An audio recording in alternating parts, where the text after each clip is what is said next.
antara bagian atas sesuatu dengan bagian bawahnya. Jadi atap yang bervolume gitu. Atap yang bervolume. Jadi artinya kalau kita lihat apakah yang kita dari apakah langit kita itu sesuatu yang punya volume, betul ya? Betul tidak? Mempunyai sesuatu yang mempunyai volume, maka disebutnya dengan samkaha. Dan Allah mengatakan eh, atap itu ya rofa'a, atap itu meninggi gitu. Atap itu meninggi. Jadi artinya bahwa langit yang di atas kita itu eh, tidak stagnan, tidak seperti atap yang biasa kita punya, yang setelah dibuat dari sebuah rumah misalnya, maka atap itu ya seperti itu fix begitu, ya. Akan tetapi kalau rofa asam kaha artinya atapnya itu makin tinggi, makin tinggi, makin tinggi gitu. Jadi artinya menunjukkan bahwa ya saya terdengar tidak. Terdengar. Nah, jadi ini menunjukkan bahwa atapnya ini sesuatu yang ekspansif, sesuatu yang makin besar, makin besar, makin besar. Hal seperti ini itu tidak pernah ada ya di dalam apa namanya eh sains yang sebelum ini gitu, yang di zaman Rasulullah tuh nggak ada yang bisa mengetahui bahwa alam semesta itu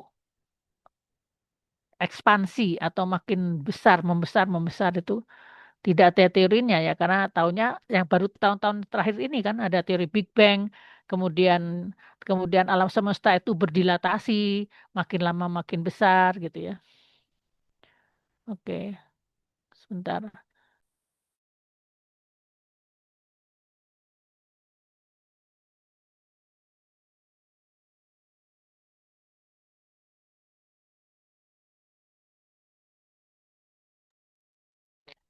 Jadi ini ada sesuatu yang tidak pernah dibahas gitu ya di zaman-zaman dahulu, tapi Allah sudah mengatakannya di dalam surat An-Nazi'at ayat 3 ayat 28 ini, Rofa asam kah bahwa langit itu berekspansi, makin lama makin tinggi, makin lama makin tebal gitu ya ibaratnya. Nah, kemudian setelah itu fasawaha, setelah itu Allah menyempurnakan juga langit itu. Nah, ini kan masih menjadi apakah arti menyempurnakan? Ya. Jadi kalau di sini, kalau di dalam Al-Misbah disebutkan bahwa menyempurnakan langit itu sehingga langit itu menjadi sesuatu yang sangat padu, sesuatu yang sangat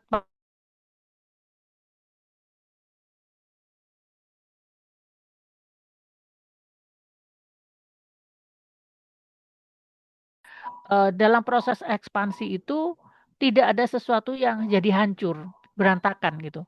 Dalam proses ekspansi itu dia makin lama makin sempurna, ya. Eh, sama seperti dulu kita pernah bahas kalau kita pernah membahas tentang bagaimana kalau ada galaksi yang bertemu dengan galaksi. Ketika 200 miliar bintang, karena galaksi itu apa satu kelompok ya satu RW gitu dari bintang-bintang Mhm. yang isinya itu ada minimal 200 miliar baru dikatakan itu sebuah galaksi. 200 miliar bintang bersama dengan planet-planetnya ya. 200 miliar matahari dengan planet-planetnya. Nah, itu ketika terjadi proses ekspansi itu eh, kadang terjadi kayak tubrukan gitu, collision ya antara satu galaksi dengan galaksi. Akan tetapi tidak ada masalah ya. Adanya bertemunya galaksi dengan galaksi itu tidak menjadikan satu kerusakan barang sedikit pun, bahkan bisa keluar anak galaksi gitu atau klaster. Jadi kayak galaksi kecil. Bilangnya bukan galaksi kecil, bilangnya klaster ya. Jadi demikian hebatnya bahwa apa namanya sesuatu yang ekspansi ini itu tetap dalam kesempurnaan gitu. Itu masya Allah ya. Dan kemudian disebutkan juga di sini bahwa dalam tafsir Al-Misbah jarak makhluk-makhluk langit itu juga sangat tepat ya.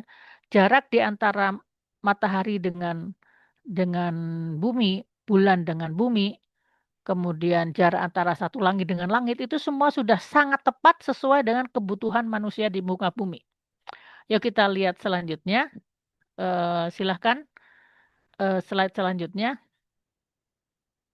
Ya, seperti kita lihat di dalam, kalau di dalam surat Al-Mulk, disebutkan bahwa ya alladzina khalaqas sab'a samawatin tibaqa, sesungguhnya Allah membuat langit yang berlapis-lapis, ma tara fil khalqir rahmani min tafawuts, dan kamu tidak melihat pada ciptaan Allah yang pemurah itu min tafawuts, satu hal, sesuatu yang tidak seimbang, yang sesuatu yang kontradiksi, sesuatu yang destruktif, ya, suatu kekurangan gitu atau kelemahan itu tidak ada, disebut dengan disebut dengan di sini min tafawuts. Farji'il basara hal tara min futur. Maka kamu masih belum percaya, maka kamu lihat lagi langit itu. Apakah kamu lihat ada futur, ada sesuatu yang lemah, ada sesuatu yang crack, ya, ada sesuatu yang pecah gitu ya, yang tidak seimbang di dalam langit itu. Maka manusia tidak pernah menemukan hal itu.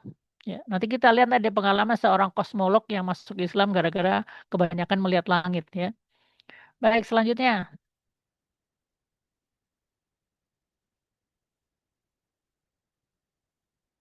Ya, kita lihat di sini bahwa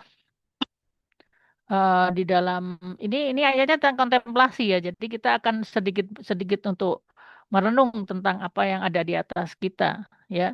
Walladzi khalaqakum fil ardi jami'a tsummastawa ilas samai fasawwahunna sab'a samawat wa huwa bikulli syai'in alim. Dan dialah Allah yang menjadikan segala yang ada di bumi itu untuk kamu. Jadi tujuan penciptaan bumi dan langit dan isinya itu buat manusia, dan nanti kita lihat manusia dan binatang ternak. Dan lalu Allah menuju ke langit, lalu Allah menjadikan ya fasawwahuna sab'a samawat, menjadikan 7 langit ya. Wallahu ala wa huwa bikulli syai'in alim, dan Allah Maha mengetahui atas segala sesuatunya. Ini ada yang menafsirkan 7 lapis langit ini sebagai atmosfer, tapi juga bisa ada yang mengatakan sesuatu yang lain yang kita nggak tahu, karena langit itu bukan hanya sekedar atmosfer gitu ya. Nah, di dalam atmosfer ini ada 7 lapis, memang 7 lapis, ada troposfer, stratosfer, ozonosfer, mesosfer, termosfer, ada ionosfer dan eksosfer. Dan atmosfer ini ada melindungi, fungsinya apa? Melindungi kehidupan di bumi dengan menyerap radiasi sinar ultraviolet dari matahari, dan dia radiasi yang tidak bermanfaat buat manusia diserap oleh apa atmosfer ini, dan mengurangi suhu ekstrim di antara siang dan malam ya, karena 75% dari atmosfer itu adalah dalam jarak 11 km dari permukaan planet. Jadi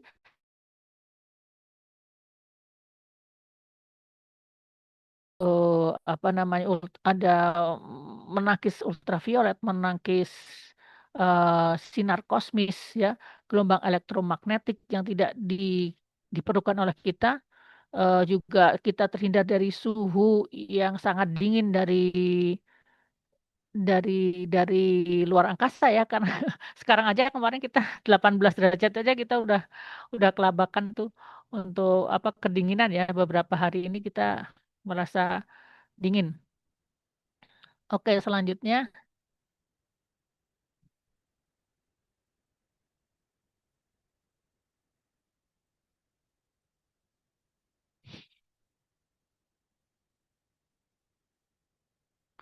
Oke, selanjutnya.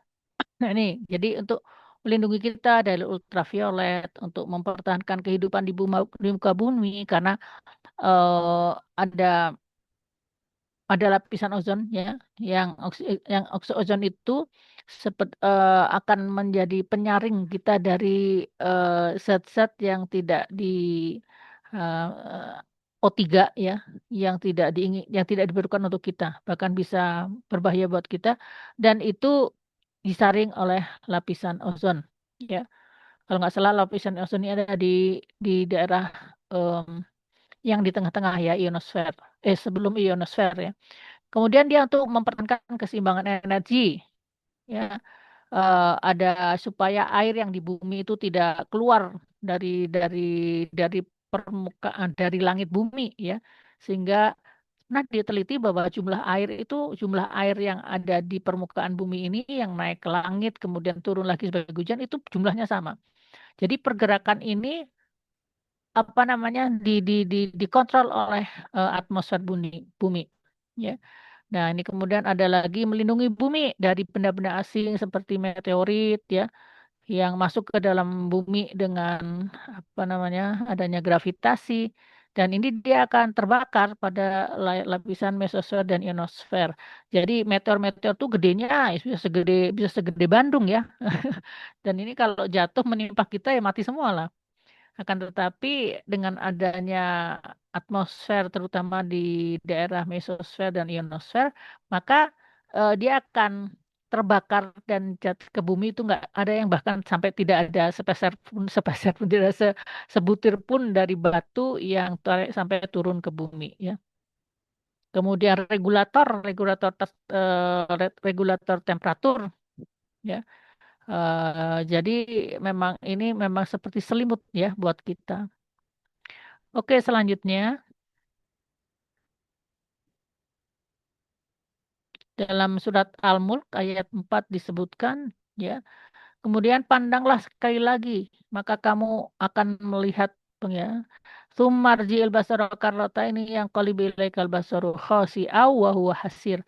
Maka kalau lihat lagi tuh matahari, maka pandanganmu akan kembali dengan tidak menemukan sesuatu yang cacat sedikit pun, dan kamu akan wahwa hasir, dan kamu akan capek payah dengan melihat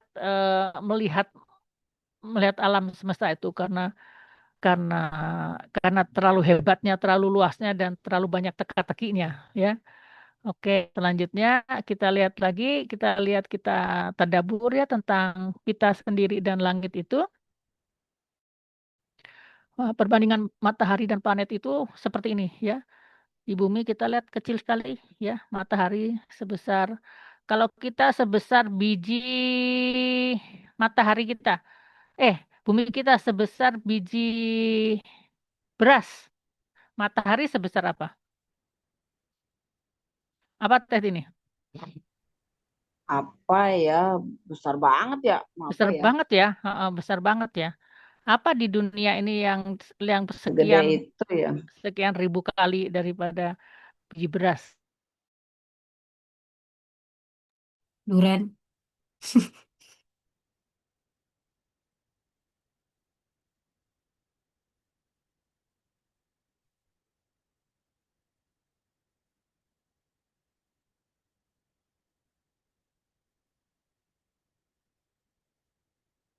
Di mana ya? Sudah tidak nampak sama sekali. Iya, ini ada yang bilang teh teh siapa Uswatun nih. Matahari itu sebesar apa kata teh Uswah? Matahari itu sebesar bola basket, bumi sebesar jarum pentul. Ya, betul betul. Ya, semisal itu. Oke oke oke, bisa diterima. Ujung jarum pentul. Ya, selanjutnya kita lihat lagi tentang alam semesta itu, ya. Tadi kan kita lihat matahari. Nah, ada dan diperkirakan ada 100 triliun galaksi, ya. Galaksi itu apa? Slide selanjutnya. Galaksi, satu galaksi, ya, itu adalah eh, berisi eh, minimal 200 miliar bintang, ya. Galaksi, ya, adalah sekumpulan. Selanjutnya teh boleh teh. Ini adalah kira-kira alam kalau dilihat di teleskop kayak gini. Kalau dilihat di teleskop, ya, alam semesta itu rame, rame, banyak sekali cahaya-cahayanya. Tapi kalau lihat dengan kasat mata seperti hitam, ya. Jadi galaksi itu adalah kumpulan dari minimal 200 miliar bintang, ya. 200 miliar bintang itu dari 200 miliar matahari gitu. Wow, banyak banget. 200 miliar bintang aja udah banyak. Kita aja uang 1 miliar aja belum tentu punya. Ini udah 200 miliar, ya. dan ditambah dengan bintangnya. Hari kita mah punya bintang, mata kita punya bintang 9, berarti kali 9 ya, minimal gitu ya, kali 9. Ya, kemudian kalau kalau misalnya matahari itu apa namanya, galaksi-galaksi itu mereka tuh bentuknya macam-macam, tidak sama, bentuknya unik-unik, ada yang kayak eliptik ya, ada yang kayak kita Bima Sakti kayak mana? Ini ada yang bentuknya seperti spiral ya, spiral. Ada yang lentikuler, lentikuler itu seperti lenti, lenti itu anu apa namanya sebangsa kacang gitu yang bentuknya kayak UFO gitu, apa namanya, bentuknya itu kita mah nggak ada ya, kayak kacang kacang hijau yang penyet, nah itu namanya lenti ya. Kemudian ada yang berupa ya bentuknya irregular ya, galak itu ada yang bentuknya ya semau-maunya aja gitu.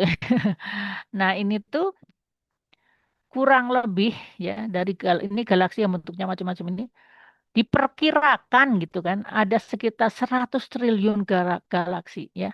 Galaksi itu triliun tuh berapa sih nolnya ya? 12 ya? 12 ya, Mbak Ani silahkan bergabung. Terima kasih sudah hadir. Jadi galaksi itu udah galaksi aja isinya 200 miliar, jumlahnya diperkirakan 100 triliun galaksi atau 10 pangkat 10 pangkat berapa ini ya? 14 ya. 100 triliun itu 10 pangkat 14 ya. Dan itu perkiraan karena sebetulnya pernah yang dilihat oleh manusia sampai sekarang ini hanya sekitar 14% dari luas alam semesta. Dari data 14% itu kemudian diekstrapolasi kalau sekiranya sampai puncak daripada Rofa Asam KH tadi, puncak daripada ekspansi langit itu, maka yang dilihat itu baru 14%. Maksudnya apa Mbak 14%? Yaitu artinya hanya 14% dari cahaya-cahaya bintang atau cahaya-cahaya galaksi itu yang kita lihat yang sudah masuk ke bumi. Yang lainnya baru dalam perjalanan untuk dilihat gitu. Masya Allah. Ya. Jadi itu memang 100 triliun itu perkiraan. Bisa jadi lebih daripada itu. Ya Masya Allah. Subhanallah. Kita lihat betapa Allah yang maha besar itu ciptaannya Masya Allah maha besar. Ya. Maha luas dan tidak terjangkau oleh manusia. Ya. Jadi kemudian ada uh, orang-orang yang ateis ya pernah bertanya gitu. Kenapa? Kenapa Allah itu menciptakan Tuhan itu katanya menciptakan alam semesta. Kenapa bikin gede-gede banget gitu? Kalau pada akhirnya kita sendiri manusia tidak sampai melihat, tidak bisa melihat seluruh daripada alam semesta itu. Dan kemudian waktu itu kalau tidak salah Dr. Zakir Naik yang mengatakan bahwa ya itu untuk menunjukkan kebesaran. Karena kalau makhluk kalau dibuat permisalan bahwa Allahu Akbar Allah Maha Besar itu ciptaannya juga besar. Kalau ciptaannya saja tidak bisa dicapai oleh manusia, tidak bisa dilihat oleh manusia, bagaimana dia bisa melihat Allah? Kalau manusia tahu semua tentang tentang makhluk-makhluk ciptaan Allah, artinya manusia tahu dong semuanya tentang Allah. Kalau manusia tahu semuanya tentang Allah, terus apa bedanya manusia dengan Allah? Ya. Jadi justru ketidaktahuan kita tentang hal-hal yang diciptakan oleh Allah itu terkait besarnya, hebatnya, kerennya, itu semuanya itu hanya sebetulnya untuk menjadikan kita wow gitu ya. Ternyata segini aja saya udah udah nggak bisa melihat lagi gitu. Saya nggak bisa berpikir lagi untuk mengatakan 100 triliun itu berapa nolnya segala macam. Wah, berapa besarnya gitu. Nah, itu supaya kita menyadari bahwa Allah tuh jauh lebih besar daripada apa yang bisa kita jangkau. Sehingga akhirnya kita bisa mengambil satu logika yang lebih lebih lanjut lagi bahwa Allah itu Allahu Akbar, Allah Maha Besar. Subhanallah bahwa Allah itu tidak seperti apa yang kita pikirkan. Karena kita manusia memikirkan makhluk Allah aja nggak mampu. Apalagi memikirkan wujud Allah. Subhanallah. Baik, selanjutnya. Ini ada juga tadi kan di dalam tafsir Al-Misbah disebutkan bahwa mata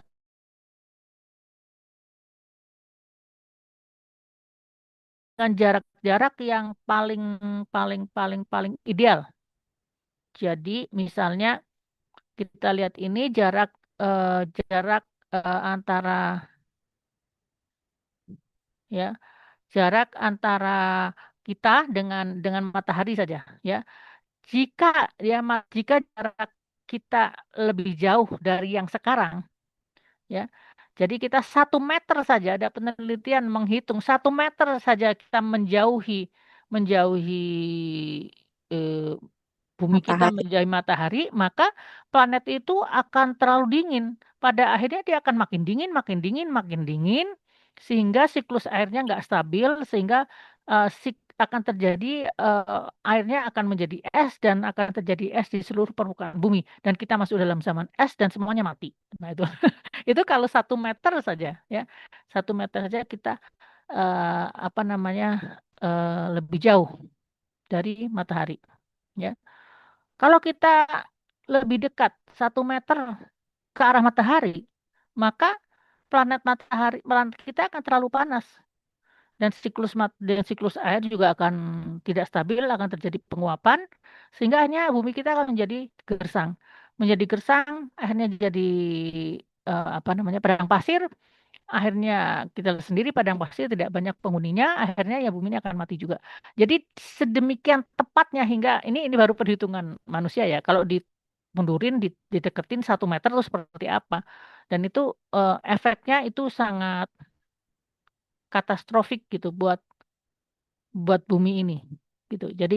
Jadi betul-betul kita itu ada di dalam posisi yang paling pas gitu, sehingga kehidupan kita baik saja ya.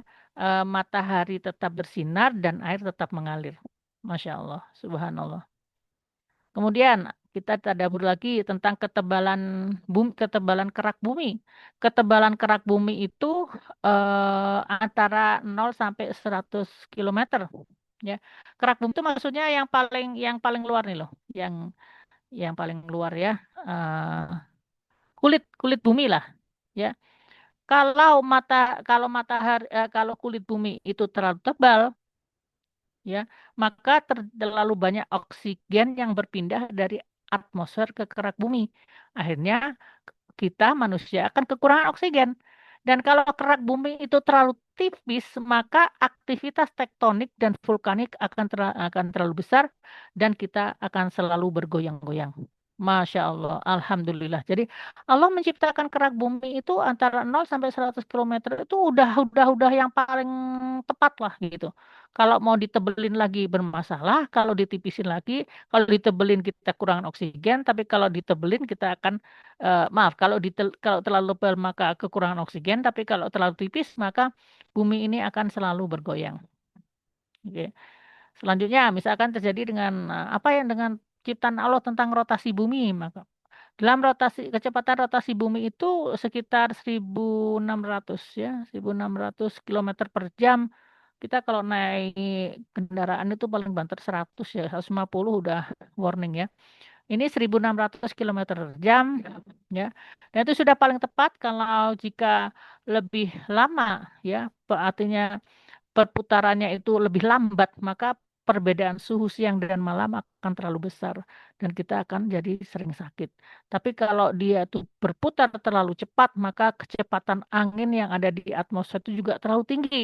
Akhirnya akan banyak terjadi tornado yang menjadikan kita hancur ya, banyak bangunan yang hancur. Selanjutnya misalkan albedo bumi ya. Albedo bumi itu adalah perbandingan antara cahaya yang dipantulkan dan diterima oleh permukaan bumi. Kalau bumi dapat cahaya, maka ada yang dipantulkan, ada yang diserap ya. Perbedaan yang ideal itu albedo itu sekitar 0,15. Jika lebih besar ya, jika nilai albedo itu lebih besar dari 0,15, maka akan terjadi zaman es karena yang apa namanya terlalu banyak yang diserap oleh bumi dari matahari itu sehingga permukaan bumi itu akan menjadi dingin, maka akan terjadi zaman es. Kalau albedo itu lebih kecil dari 0,15, maka terjadi efek rumah kaca.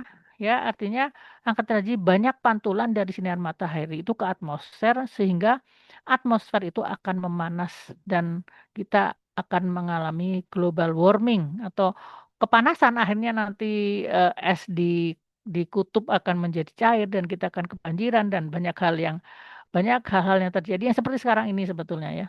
Ya, albedo permukaan bumi itu menjadi lebih kecil dari yang 0,15. Baik, lapisan ozon, ada lapisan ozon ya. Ini masih terkait dengan atmosfer bumi.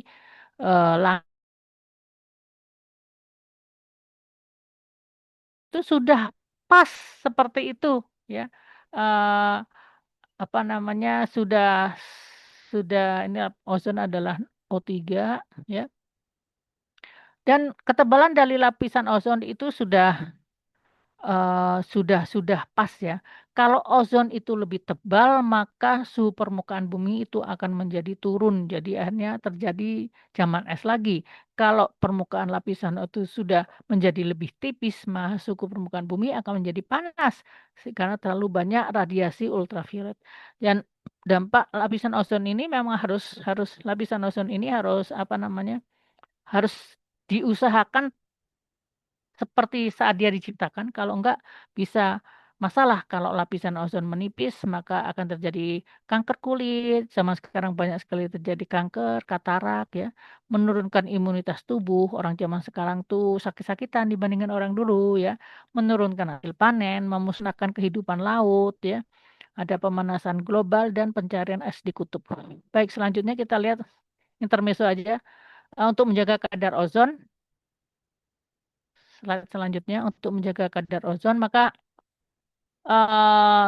ini yang bisa kita lakukan mengurangi penggunaan mobil ya, mobil maupun motor ya. Karena saya juga kalau bisa saya naik sepeda gitu ya, kalau ke warung, ke geria itu naik sepeda gitu untuk mengurangi pelepasan gas yang menipiskan lapisan ozon.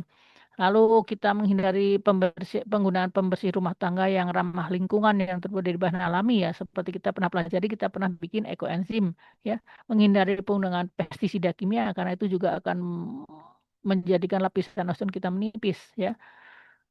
Mengurangi AC ya. Berhenti menggunakan N2O yaitu nitrous oxide yang dipakai oleh dokter ya untuk pakai anestesi ya, yang di apa kalau ada orang mau bedah itu kan dikasih apa itu nitrous oksida itu ya. Kemudian produk makanan seperti pembuatan whipped cream ya, ada yang bikin mengembang gitu ya. Jadi ada proses-proses yang menggunakan N2O. Kemudian ketika balapan mobil suka ada yang disuntikan di mesin mobil sehingga performance mobilnya jadi lebih kencang gitu dan juga digunakan sebagai narkoba. Jadi ini perlu yang jadi kita kontemplasi kita bersama gitu bahwa sebetulnya apa kita bisa menjadikan bumi kita lebih baik. Oke. Sekarang saya akan sedikit bercerita tentang kisah ateis yang menemukan Tuhan. Ya, ada seorang kosmolog ya dari Inggris yang bernama Samuel Reeve. Dia adalah peneliti ruang angkasa dan dia mendedikasikan hidupnya untuk membuktikan bahwa Tuhan itu tidak ada. Gitu. Jadi dia dari kecil tuh udah ateis. Sejak umur 12 tahun dia ateis karena ibunya ateis, bapaknya juga terutama ibunya ya, tapi bapaknya adalah orang yang dingin ya, militer ya, dan ibunya selalu bilang bahwa kita itu tidak ada Tuhan, tidak ada yang menciptakan kita, kita tuh ada karena proses evolusi katanya gitu ya. Jadi dia sejak kecil sudah ditanamkan sikap ateis itu, sehingga dia menjadi ateis usia 12 tahun dia udah jadi ateis dan kan waktu masih kecil juga itu ibunya meninggal dan dia dendam gitu kepada Allah karena ibunya sakit kanker, dia minta doa ke keluarganya minta doa ke gereja, tapi Tuhan tidak melakukan apa-apa, ibunya tetap meninggal, ya gitu. Jadi dia kemudian berujar gitu ya, bernazar bahwa dia akan membuktikan bahwa Tuhan itu tidak ada, gitu. Dan dia berkarir sejak sejak itu dia belajar tentang apa saja yang terkait dengan luar angkasa, ya. Dia menjadi pengajar di sebuah universitas dan dia kalau mengajarkan teori-teorinya itu dia selalu mengatakan jangan bawa-bawa Tuhan, ya, karena kita sudah punya semuanya, kita sudah punya alat, kita sudah punya teori-teori, kita punya teleskop, kita semuanya itu harus diselesaikan dengan logika, kita tidak memerlukan Tuhan dalam kehidupan ini, katanya gitu. Dan dia berkarir dengan penelitian-penelitian ya selama hampir 20 tahun. Dia memetakan bintang-bintang ya, menggali misteri Big Bang ya, nah ini yang terakhir nih, membuat pola-pola kosmis yang ada di alam semesta. Ya, jadi artinya begini. Jadi dia itu ada sampai suatu penelitian, bagaimana dia itu meneliti gelombang mikrokosmis ya, yang dari sisa Big Bang. Ya, jadi Big Bang itu kan beng gitu, terus kemudian berekspansi dan kemudian bikin spiral-spiral gitu, terus kemudian jadi galaksi-galaksi gitu kan, RW-RW gitu, yang ada 100 triliun galaksi tadi gitu. Nah, dia ada yang jadi benda padat ya. Jadi ledakan itu menimbulkan benda-benda padat seperti planet-planet itu atau bintang-bintang itu ya. Akan tetapi ada juga yang bukan padat, yang merupakan gelombang wave ya, gelombang hasil sisa daripada terjadinya Big Bang itu ya. Jadi gelombang mikrokosmis ini selama ini sebutnya sifatnya itu atau sifatnya itu chaos. Jadi tidak ada yang tidak punya struktur gitu ya. Selama ini yang dia tahu ya seperti itu.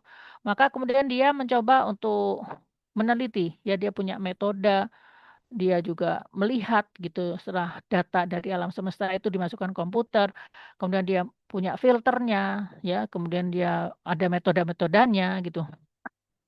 Dan sekian lama dia meneliti meneliti gitu.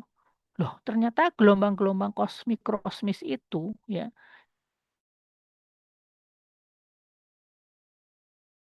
kan dia ada alatnya lah, maksudnya dia bisa gelombang itu kemudian di dia kuantifikasi dan kemudian dia melihat polanya. Nah, ini ada suatu penelitian yang hebat gitu karena dari sesuatu yang katanya chaos atau sesuatu yang tidak beraturan, ini dia pengen tahu ada polanya nggak gitu. Ternyata makin diliti, ternyata pola-pola itu ada simetrinya, ada polanya ya, bukan chaos ya. Ada garis-garis yang diamati. Lama-lama dia paling lihat kok ada seperti seperti kaligrafi Arab gitu ya. Kemudian ternyata makin lama makin ternyata itu gelombang mikrokosmis itu bertuliskan lafaz Allah gitu kan. Dulunya awalnya dia nggak sadar, dia tuh apa sih kayak gitu tuh, kok ada seperti ini bentuk ini. Lama-lama dia, wah ini kok seperti yang ada di internet.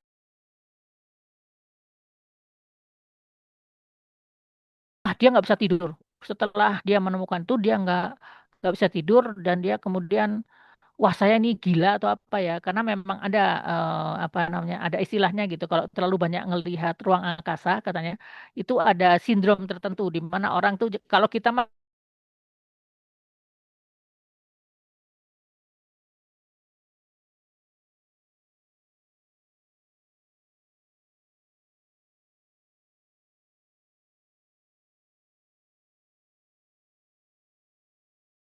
ruang angkasa maka akan ada seperti ngelihat halusinasi gitu, halusinasi, maka dia berkata wah saya ini halusinasi kan, kemudian dia nggak berani bilang ke teman-temannya, ke rekan-rekan kerja. Nah, dia kemudian merubah mengganti filternya, jadi filter itu supaya yang tidak perlu itu dihilangin, merubah filternya, dan tapi tetap aja hasilnya sama. Nanti berubah lagi, dia cari lagi, tetap aja hasilnya sama gitu kan. Terus akhirnya sampai dia berkata pada temennya, Menurut kalian gimana? Wah, itu halusinasi itu katanya gitu kata teman-temannya. Kamu terlalu banyak kerja katanya gitu. Sudah akhirnya eh dia tinggalin dulu tuh. Ya, tinggalin dulu si penelitiannya. Tapi kemudian dia makin kuris lagi, ya, bisa tidur lagi. Dia masuk lagi ke dalam penelitiannya dan ya dia memang melihat gitu. Dia ambil sampel dari mana saja, tetap aja ada tulisan itu, tulisan Allah, lafaz Allah itu. Dia sampelnya dia bedain, tetap lihat lafaz Allah. Dia rubah metodenya, tetap lihat lafaz Allah. Dia mengganti filternya, tetap dia menemukan lafaz Allah. Akhirnya dia tidak bisa berkutik lagi. Dia kemudian akhirnya dia satu ketika dia jalan, dia melihat ada masjid ya, ada masjid. Terus kemudian dia coba-coba masuk gitu ya, coba-coba masuk. Dia ketemu sama seperti apa tuh, marbot gitu ya, maksudnya imam masjid lah, imam masjid. Ketemu imam masjid, yang imam masjidnya tuh ya orang biasa lah gitu, bukan saintis, bukan apa. Terus dia ngobrol-ngobrol gitu, kenapa ke sini segala macam. Terus kemudian dia bilang, karena si imam masjidnya ini ramah gitu, jadi akhirnya dia ngomong-ngomong, ngomong sendiri gitu. Saya itu peneliti, saya melihat gini gini gini gini gini. Nah, kemudian sama si imam masjid ini kata, itu di dalam Al-Qur'an memang ada ya. Contohnya misalkan ini, surat An-Nazi'at ini ada tentang sebutan bahwa Allah Allah yang menciptakan langit itu, yang meninggikannya, yang menyempurnakannya gitu kan. Terus ayat-ayat lain tuh kan banyak disebutkan. Akhirnya dia nggak berkutik, dia ada, ya Allah ya, ini benar-benar, jadi memang apa yang dia lihat itu nyata. Yang dia lihat itu eh, adalah tanda dari Allah, bahwa Allah lah penciptanya. Jadi kalau ibaratnya mah, kalau kita punya tas yang branded itu kan sudah ada tulisannya Louis Vuitton gitu ya, atau ada tulisannya Yves Saint Laurent, atau ya itu kalau semakin oke kan itu tulisannya makin makin kentara. Kalau nggak ada tulisannya berarti bukan Louis Vuitton. Kalau kentara, kalau misalkan nggak ada tulisannya bukan Chanel kan, kayak gitu. Nah, jadi itu seperti dikasih, dia melihat bahwa bahwa langit itu sudah dikasih stempel gitu sama Allah, dan stempelnya itu bukan bukan di sesuatu yang sangat material gitu, tapi di dalam gelombang mikrokosmis. Masya Allah, ini jadi akhirnya dia nggak tahan lagi, akhirnya dia masuk syahadat. Nah, ini yang kerennya itu adalah bagaimana seseorang yang sejak dari usia 12 tahun dia menganggap dirinya ateis, dan hidupnya itu untuk membuktikan bahwa Tuhan itu tidak ada. Dan ternyata Tuhan itu ada di depan matanya. Produk Allah itu, ciptaan Allah itu ada di depan matanya dan ada stempelnya. Dan itulah yang dia lihat tiap hari, dia melihat langit, langit, langit ya. Alam apa namanya, dengan teleskopnya itu ya, akhirnya dia menemukan Tuhan di situ. Dan akhirnya dia menjadi seorang muslim. Ya, Masya Allah. Jadi cerita ini buat saya menarik sekali, karena dimanapun sebetulnya kita melihat, maka kita melihat ayat-ayat dari Allah Subhanahu Wa Taala. Oke, selanjutnya, wow, sudah jam segini ya. Setelah itu wa ahtasya lailaha wa akhraja duhaha. Setelah itu ayat 29 Allah mengatakan, maka setelah Allah menciptakan langit ya, rafa asam kaha fasauha wa ahtosyalailaha wa akhrajaduha. Setelah diciptakan langit itu ya, maka kemudian Allah menjadikan siang dan malam. Artinya apa siang dan malam? Artinya kan rotasi ya, rotasi yang reguler antara bumi, matahari dan bulan gitu kan. Rotasi yang ritmik, rotasi yang tidak berubah gitu ya. Yang menjaga sustainability daripada bumi ini, supaya bumi ini tetap bisa hidup. Jadi dan ini kita lihat urutannya benar-benar seperti seperti teori yang Big Bang yang disebutkan ya. Bahwa yang pertama itu adalah diciptakan alam apa namanya, langit itu, dan setelah itu ya diciptakan siklusnya. Makanya ada siklus malam dan siang gitu. Selanjutnya kita lihat ya, di sini Ini adalah ada tafsirnya ya, bahwa Allah yang menciptakan gelap gulitannya malam dan tenggelamnya matahari, dan Allah yang mengeluarkan cahayanya sehingga siangnya menjadi terang benderang oleh matahari.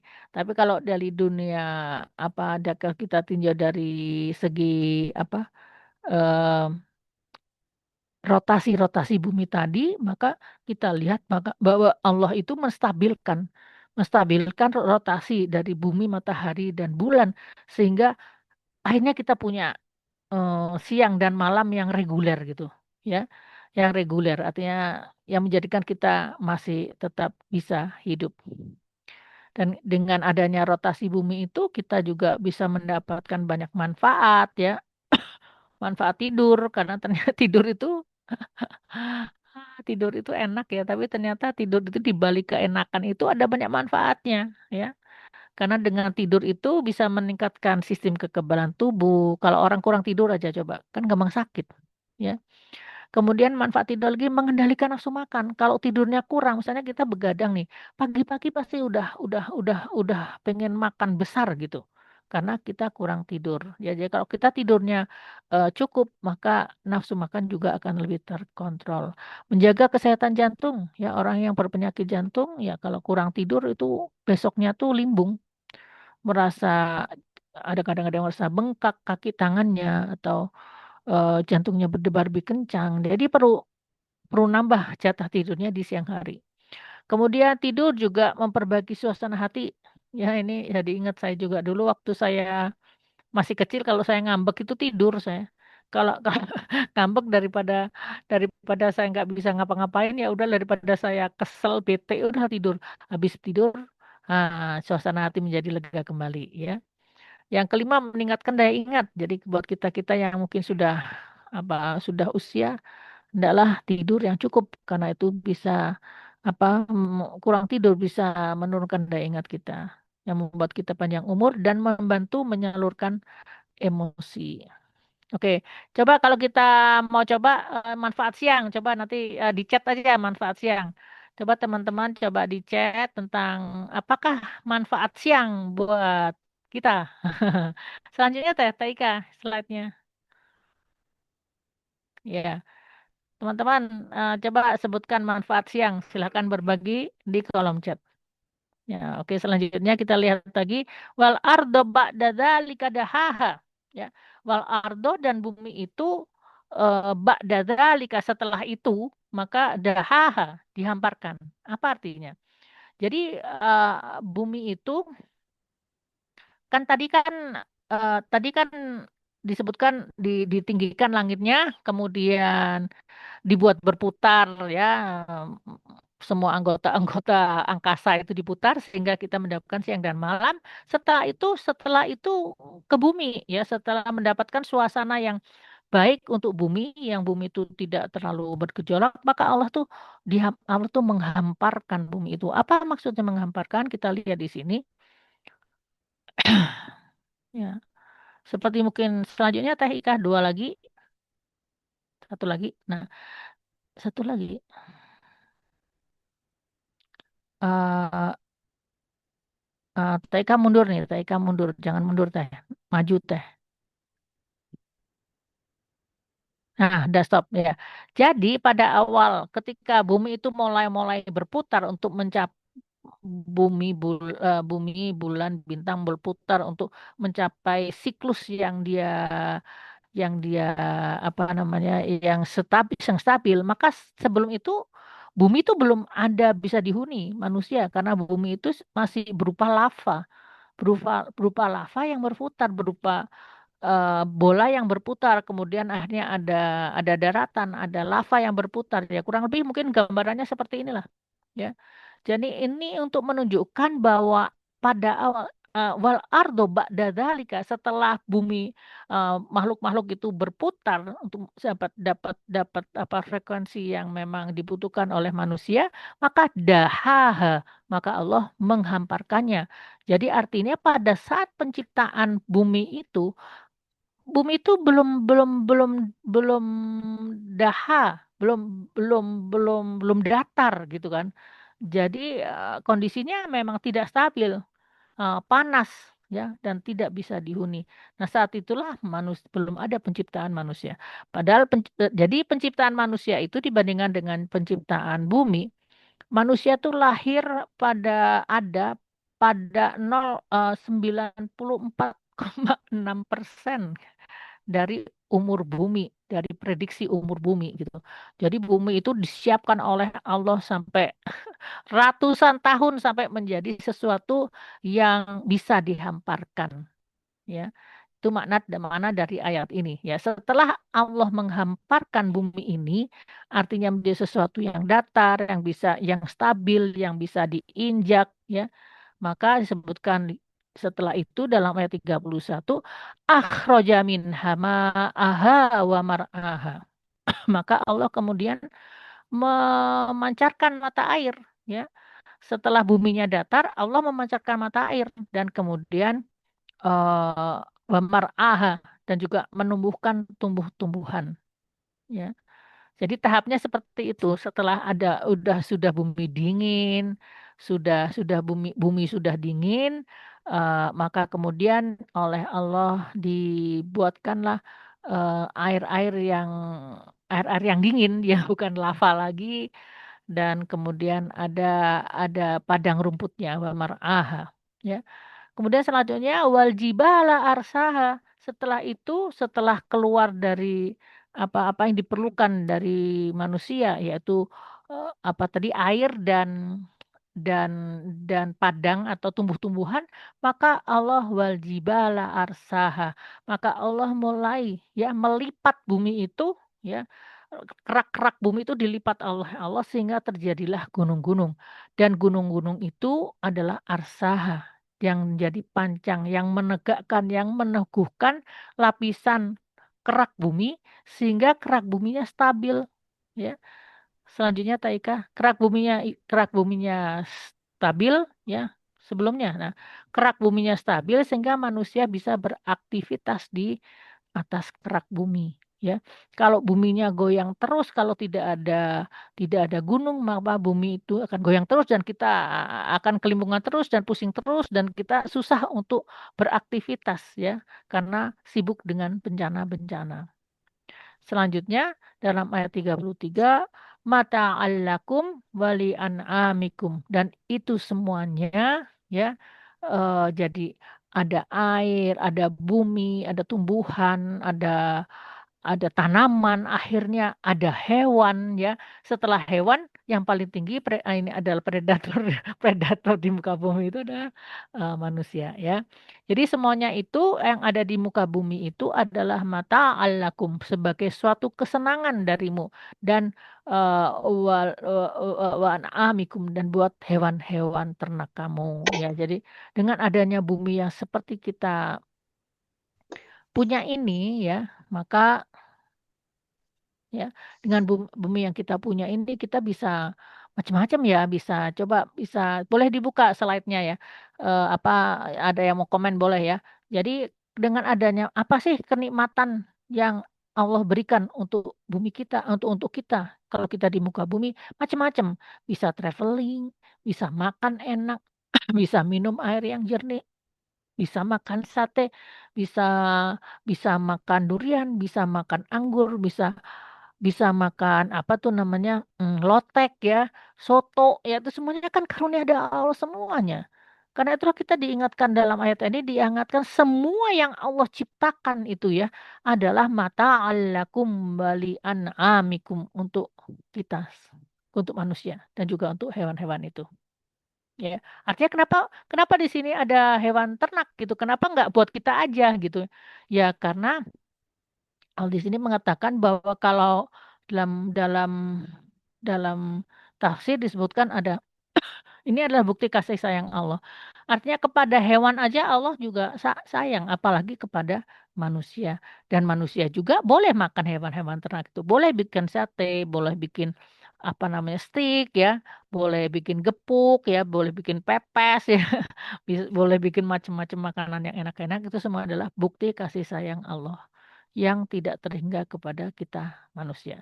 Selanjutnya ayat tadabur dari pembicaraan kita malam ini, sore ini adalah bahwa em, apa yang apa yang Allah sebutkan tadi dalam dari ayat 27 untuk akhirnya untuk meyakinkan tentang adanya hari kebangkitan. Slide selanjutnya Teh coba lihat dulu karena yang selanjutnya adalah faida ja'atit tammatul kubra, maka apabila hari kiamat itu datang. Ya, jadi nanti ada hubungannya antara apa yang kenikmatan-kenikmatan yang Allah ya berikan ini itu ada hubungannya dengan hari kiamat. Bagaimana seperti itu? Slide yang sebelumnya Teh. Satu slide yang sebelumnya. Jadi harusnya menjadi bahan renungan buat kita bahwa Tuhan yang telah menciptakan manusia dan menciptakan apa-apa yang diperlukan untuk kehidupan manusia, di mana Allah juga sudah meninggikan langit dan menghamparkan bumi, maka bukankah Allah juga Maha Kuasa? Allah yang punya kekuasaan demikian besar, Allah mampu untuk membangkitkan manusia kembali pada hari kiamat. Ya, itu yang pertama. Poin yang pertama. Poin yang kedua bahwa apakah pantas ya Allah membiarkan manusia melakukan perbuatan sia-sia setelah Allah menyiapkan sarana bagi mereka dan menghimpun segala kebaikan-kebaikan itu untuk manusia, kemudian Allah tidak memberikan peringatan kepada manusia. Wah, Allah tuh masih sayang loh ya. Jadi lu sudah dikasih, masih diingat lagi. Ingat, setelah ini ada hari akhirat. Gitu. Jadi kalau Al-Quran itu adalah kasih sayang Allah. Jadi kalau diingetin, jangan marah. Diingetin sama Allah, jangan marah. Karena sebenarnya peringatan itu untuk menjadikan manusia itu selamat di hari akhir nanti. Demikian yang bisa saya sampaikan hari ini. Mungkin kita bisa masuk ke ranah diskusi.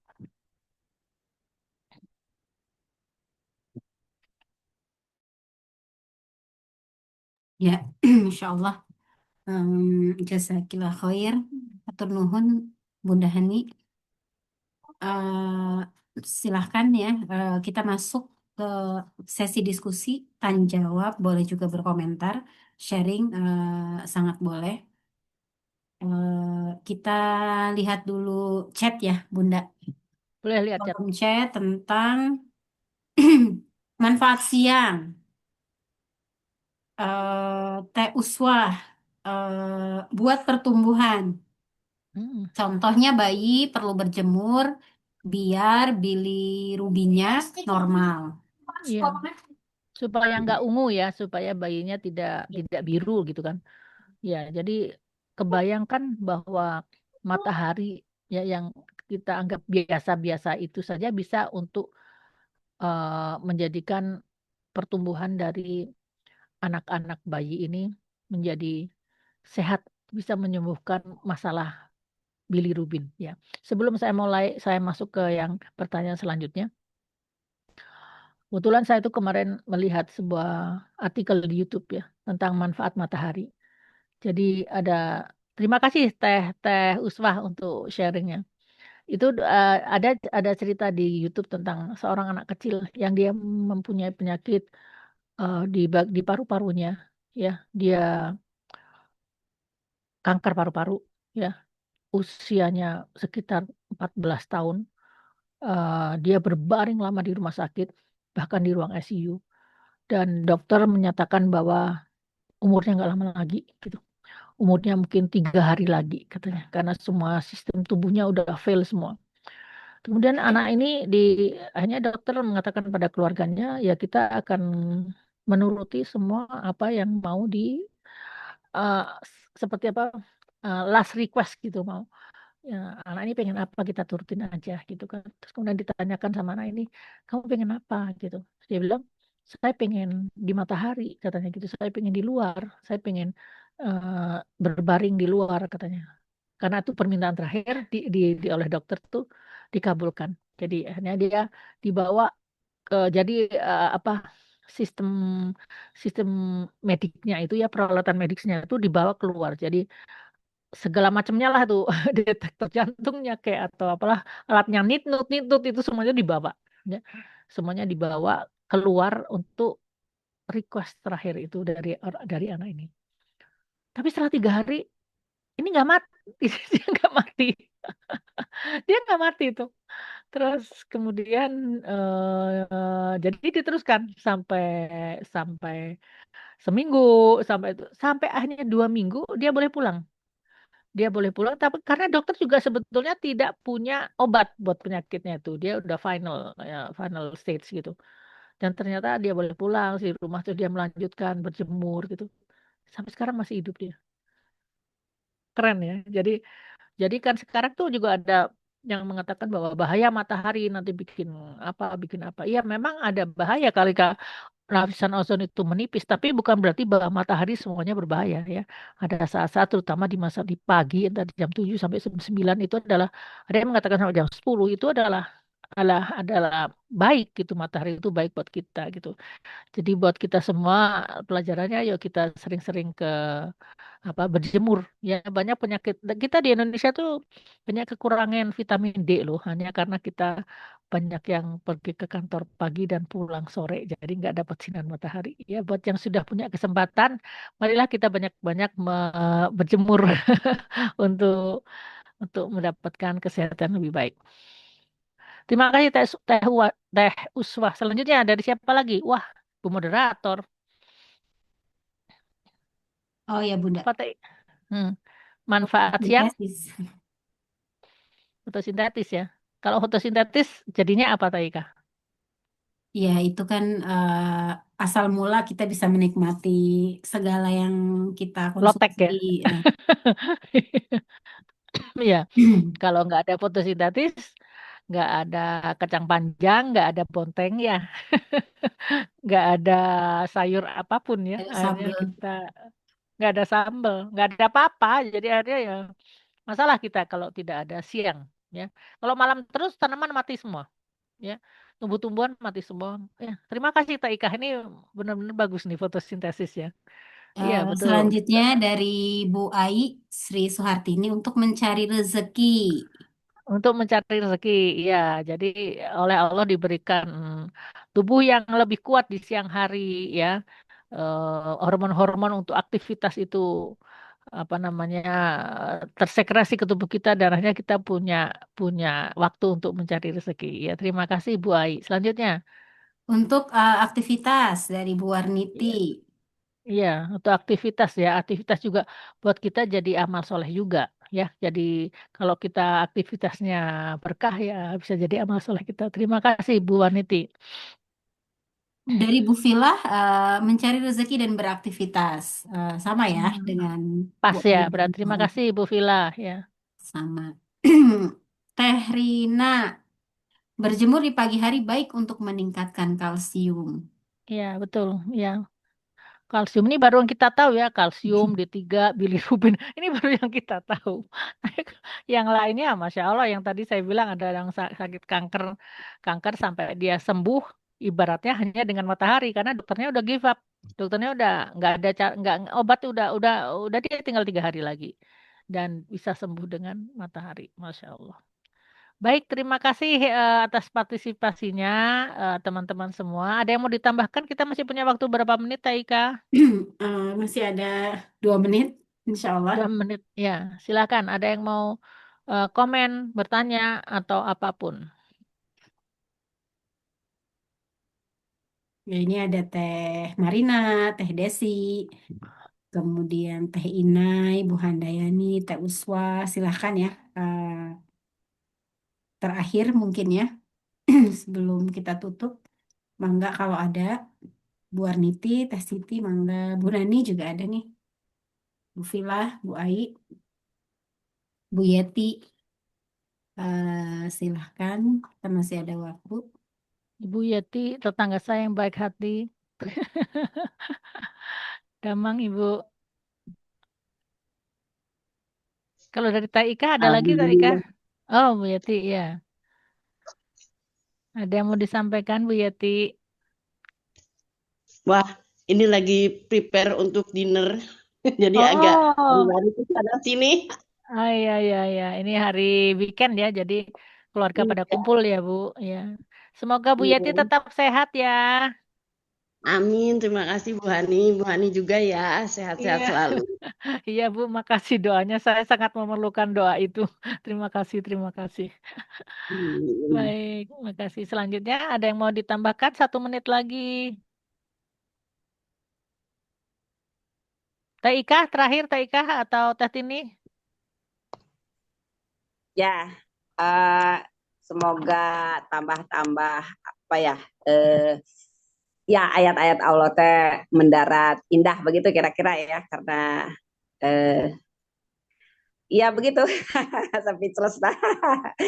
Maksudnya tadi kayak Samuel Reeve juga kan, kita sebagai manusia tuh punya alur mikir sendiri, dan Allah punya keadaannya di dalam apa yang diciptakannya juga bergerak sendiri. Jadi kan tadi dia kecewa ya. Rata-rata orang ateis itu banyak Kecewa. sekali yang kecewa ya, sehingga kemudian memutuskan bahwa Tuhan tidak ada sambil kecewa. Berarti kecewa itu menandakan ada sesungguhnya, tetapi karena seperti tidak memenuhi keinginannya sehingga kemudian kecewa.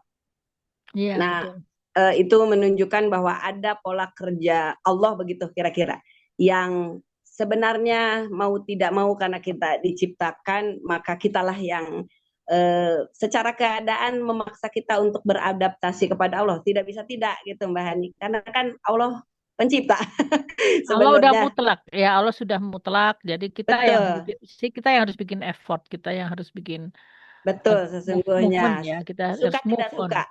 Ya, nah betapa beruntungnya dan semoga kita semua ada di situ, diberi anugerah oleh Allah untuk sampai di titik husnuzon begitu kepada Allah, Mani bisa merasakan apa yang Allah hadirkan teh sesungguhnya baik begitu Mbak Hani. Iya, Jadi ya kan nampaknya begitu ya, perjuangan manusia tuh mujahadah terhadap apa yang dia simpulkan yang belum tentu sama dan sebangun begitu dengan kenyataan yang Allah gelarkan begitu. Nah nanti kan kalau misalnya sama dan sebangun, ya ya tentu kita tinggal saja enaknya, kita tinggal dapat betul. enaknya.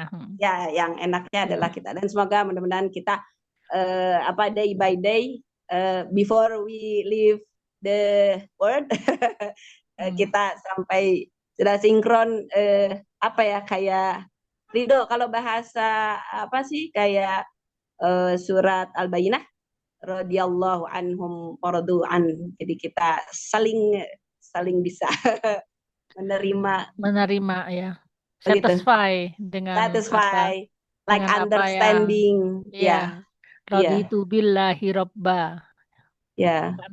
Wabil Islami dina, wabi Muhammad Medina, ya. Nabiya wa Rasulullah.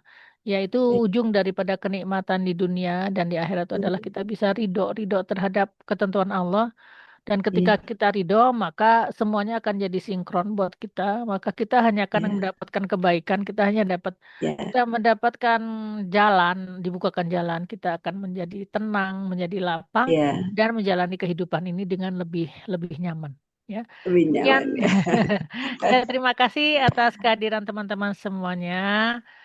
Doakan dia saya selalu sehat. Insya Allah nanti kita bisa bertemu di minggu-minggu yang akan datang. Assalamualaikum. Wassalamualaikum warahmatullahi wabarakatuh. Terima kasih banyak Bunda. Semoga Allah selalu sehatkan Bunda, selalu berikan karunia kesehatan, kondisi terbaik, supaya tetap terus menemani kita mentadaburi ayat demi ayat dari Allah. Dan mudah-mudahan eh, setiap ayat yang kita tadaburi menambah keimanan kita ya Teh ini. Makin membuat kita merasakan ada Allah gitu ya di setiap eh, sesi-sesi kehidupan kita. Amin, Allahumma amin. Saya mohon maaf lahir batin dan kita tutup dengan membaca hamdalah. Alhamdulillahirabbil alamin. Subhanakallahumma wa bihamdika asyhadu alla ilaha illa anta astaghfiruka wa atubu ilaik. Terima kasih. Jazakumullah khair kepada Ibu Teteh semuanya. Assalamualaikum warahmatullahi wabarakatuh. Waalaikumsalam warahmatullahi wabarakatuh. Hatur nuhun Teh Ika, Teh Sama Tini, Bu Bu Vila, Yani. sehat-sehat Izin Ibu. Mas ya, hatur nuhun Teh Ika. Nisami, Teh Hinai. Hatur nuhun sadayana saya izin akhiri Zoom-nya ya. Teh Tini mangga. Terima kasih Teh Ika, jazakillah khair.